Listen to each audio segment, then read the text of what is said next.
এটা খেয়াল রাখবেন, এটা আমার নসিহত। যেই নসিহতটা আমি শিখেছি লাস্ট 1 মাসে। প্রতিনিয়তই কোনো না কিছু শিখছি, আমরা শেখার উপরেই আছি। তো বিগত 1 মাসে একটা নসিহত শিখেছি এবং আমার ওস্তাজ তিনি আমাকে এই কথাটা বলেছেন পার্সোনালি। তার কথা বলার আগেই এই লেসনটা আমি পেয়ে গেছি। আমি বললাম আপনি বলার আগেই আমি এটা শিখে ফেলেছি। নসিহতটা করব। আল্লাহ রাব্বুল আলামিন যদি আপনাদের কাউকে খাস করে কোনো সত্য স্বপ্ন দেখান বা কোনো অন্তর্দৃষ্টি দান করেন বা কোনো কারামত বা নিয়ামত দান করেন খাস করে, যেটা হয়তো সবাই পায় না সাধারণত, তাহলে সবার সামনে বলতে যাবেন না। কারণ এমন হতে পারে যে জাহেল মানুষরা আপনার কথার অর্থ বুঝতে পারবে না। এটা একটা শিক্ষা। যদি আল্লাহ রাব্বুল আলামিন আপনাকে খাস করে কোনো সত্য স্বপ্ন দেখান বা কোনো কারামত দেন বা স্পেশাল কিছু যেটা আপনি সবার মধ্যে পাচ্ছেন না, তাহলে সবার সামনে এটা বলার কোনো প্রয়োজন নাই। শেষ জামানায় কিন্তু মুমিন ব্যক্তিদের মধ্যে অনেক মুমিন ব্যক্তির স্বপ্ন কিন্তু সত্য হবে। কোরআনে এমনও দলিল আছে যে কাফেরের স্বপ্নও সত্যি হয়েছে। ইউসুফ আলাইহিস সালামের যে ঘটনা সূরা ইউসুফ, সেখানে আছে যে অমুসলিম 2 জন ব্যক্তির স্বপ্ন সত্য হয়েছে। একজন এসে বলেছেন আমার মাথায় রুটি খেয়ে নিচ্ছে পাখি। আরেকজন বলেছে আমার হাতে ছিল শরাব, এই শরাব আমি পান করাচ্ছি বাদশাকে।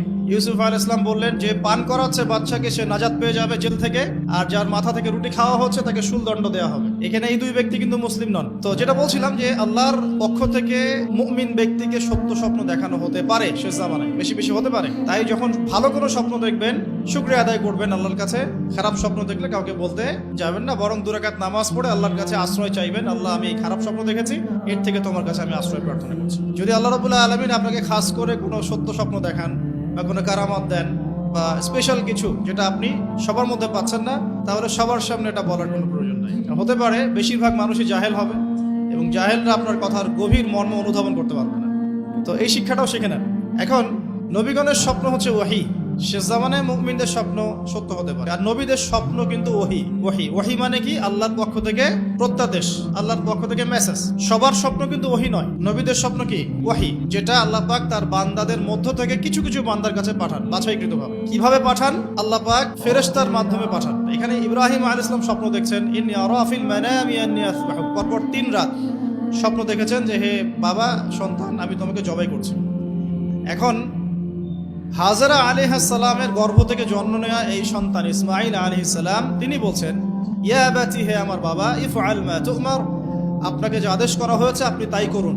সাতাজিদুনি ইনশাআল্লাহু মিনাস সাবিরিন, ইনশাআল্লাহ আপনি আমাকে ধৈর্যশীল পাবেন। কে বলছে? ইসমাঈল, যার বয়স কিন্তু তখন 10 থেকে 15-এর মধ্যে হবে হয়তো বা হাইয়েস্ট।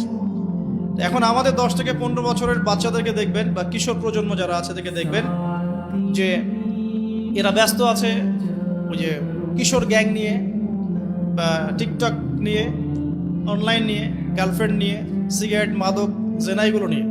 আর এখানে আপনি দেখছেন কোরআনে ইসমাঈল আলাইহিস সালাম, যার বয়স হবে হাইয়েস্ট 10 থেকে 15-এর মধ্যেই, তিনি তার বাবাকে বলছেন যে আব্বা, আল্লাহ আপনাকে যে আদেশ করেছেন আপনি পালন করেন। আমাকে জবাই করার আদেশ করেছে আল্লাহ পাক, আপনি করুন। সাতাজিদুনি ইনশাআল্লাহু মিনাস সাবিরিন, ইনশাআল্লাহ আপনি আমাকে ধৈর্যশীল পাবেন। যেহেতু এখনকার ঘরে ঘরে হাজেরার মতো মা নেই, যেহেতু এখন ঘরে ঘরে হাজেরা আলাইহিস সালামের মতো মা নেই, এই কারণেই ইসমাঈলের মতো প্রজন্ম তৈরি হচ্ছে না। একই সাথে যেহেতু ঘরে ঘরে এখন ইব্রাহিমের মতো পিতাও নেই, এই কারণেও ইসমাঈলের মতো প্রজন্ম জন্ম হচ্ছে না। এই প্রজন্ম রাত 3টায় উঠতে পারে খেলা দেখার জন্য, কিন্তু কয়টা রাত তারা শেষ রাতে উঠেছে আল্লাহর সামনে দাঁড়ানোর জন্য, তাদের বিবেককে জিজ্ঞেস করতে বলবে।